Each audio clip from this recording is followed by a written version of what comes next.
Hey, Brian, thanks so much for joining me. Thanks for having me. I'm excited to be here. Yeah, so my first question for you is on the Pivotal Moments podcast. We talk about pivotal moments. So tell me about the pivotal moment when you joined FinLocker and what led you to that. Right. Oh, I love it. I love it. So I joined the company in July of 2019.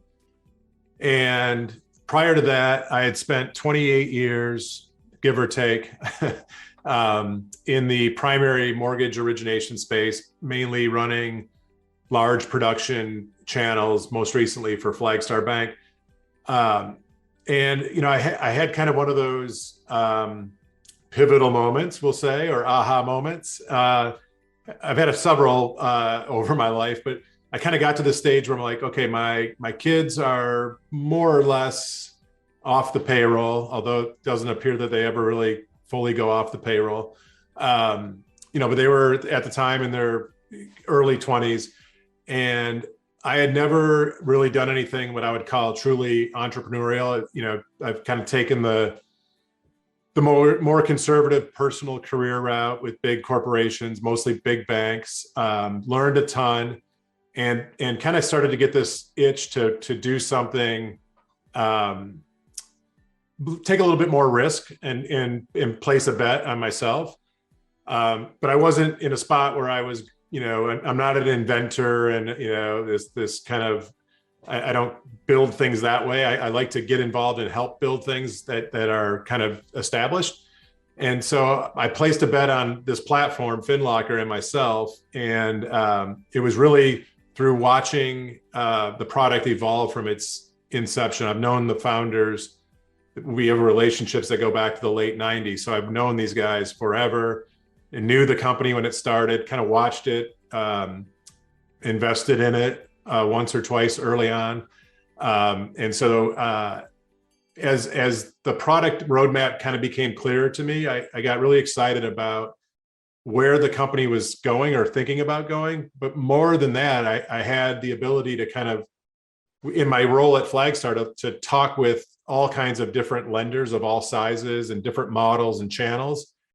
And what kept hitting me was everyone seemed to be focused on getting up the funnel to the consumer earlier and provide real value to the consumer, but no one really had the tools to do that. And I kept going back to this FinLocker thing, saying there's something there, we just got to figure it out. And so I doubled down or tripled down my investment when I decided to leave the mortgage origination space, arguably during the most profitable 24-month span ever, and go into this kind of fintech startup world, which is it's been really rewarding, and I've learned a lot about myself through the process, which is pretty interesting to do when you get kind of later in life. So that was my series of pivotal moments, I guess. I just want to dig in on that for a quick moment. What do you mean by learning more about yourself? Yeah. So, early 50s, like I said earlier, I kind of had stayed in more of the corporate roles, which I've always been more of a roll up your sleeves and kind of dig in and do the work kind of guy. But you get away from that, the further kind of the more you go up the corporate ladder, so to speak. And so for me, and I had been out of kind of direct sales, if you will, for almost 20 years. And so I came to FinLocker, a startup, very lean, mean startup. And I was a team of one as it relates to sales and marketing and business development. And so a couple things I had to quickly learn about myself was I thought I had built strong relationships throughout the industry and throughout my career. And so I was going to challenge that assumption pretty quickly. And the good news is it appears that the relationships proved to be strong because nobody hung up on me. No one said they wouldn't take the call or watch the demo and do all that stuff. So that was cool. But more importantly, I had to kind of teach myself how to sell software that I just was learning about it in real time. So I'm happy to say I think I'm pretty good at kind of taking customers through our journey and demoing the product. And those are things I never, 10 years ago, if you told me that's what I was going to be doing when I'm 53, I'd have said you're crazy. But it's been fun because every conversation with a prospective client opens up a different angle for what our product can do for them and their consumers. And those kind of energize me in a big way.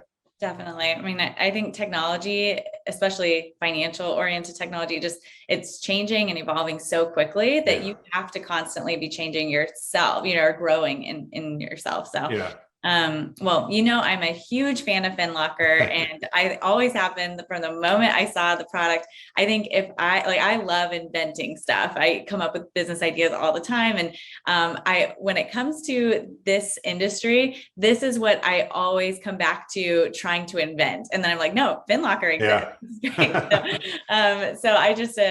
But I want you to share a little bit about how FinLocker has challenged the status quo in this space.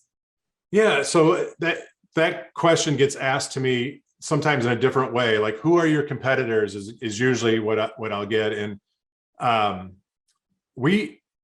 can't point to one company or platform and say that's who we compete with. I think there are different players in different parts of the process where we have overlap in what we do, but we don't necessarily compete. So here's what I would say to your question, because it was very specific. How is it disrupting the status quo? I think that the status quo for mortgage specifically and mortgage originators has been very transaction oriented, meaning I engage with a consumer when they're ready to start a loan application, and I take them through that process, and 9 times out of 10, or maybe 8 out of 10, we're successful and they close, and now I'm on to the next transaction. What we are really emphasizing with our platform and our approach and the tools in the platform is that this becomes less about the transaction and more about the relationship.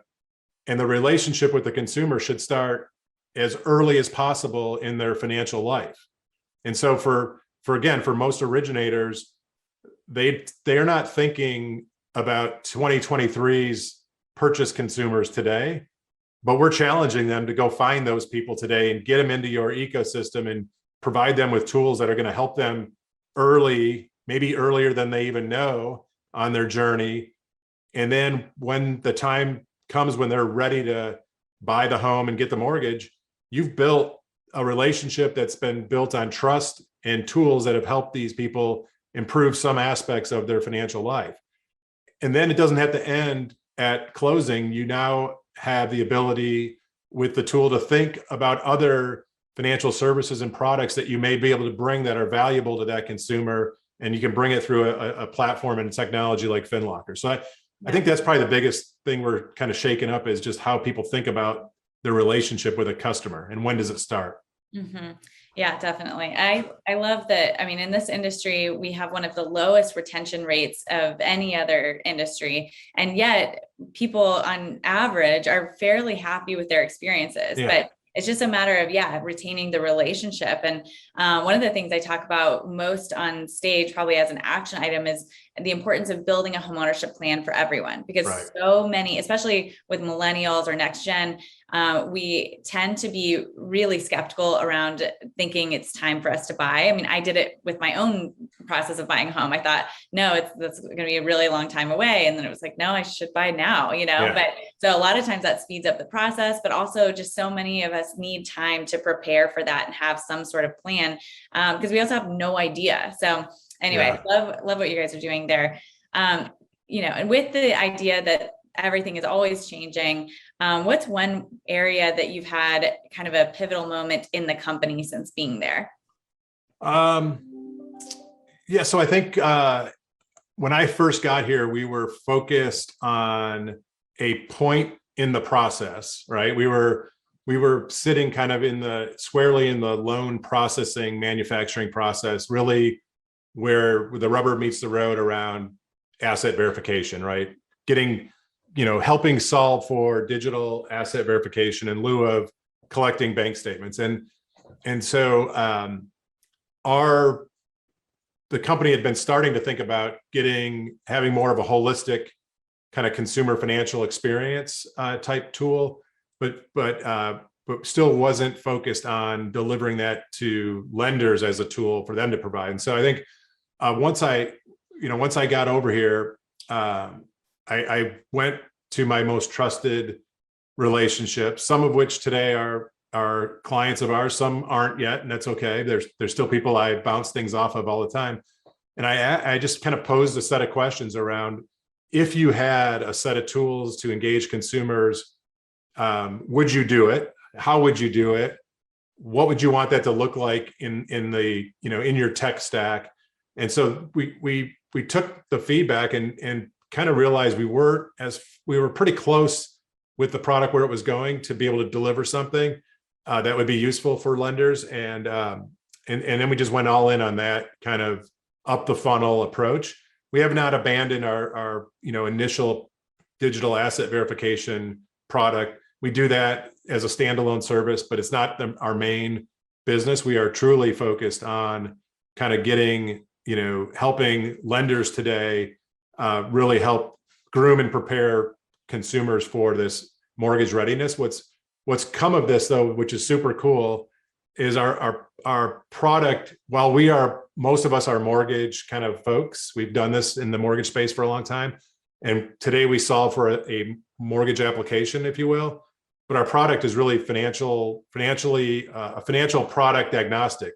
Mm-hmm. So we're working with some non-mortgage folks today on helping them do similar things with consumers early in their financial life to enable non-mortgage credit and financial products, which is pretty cool.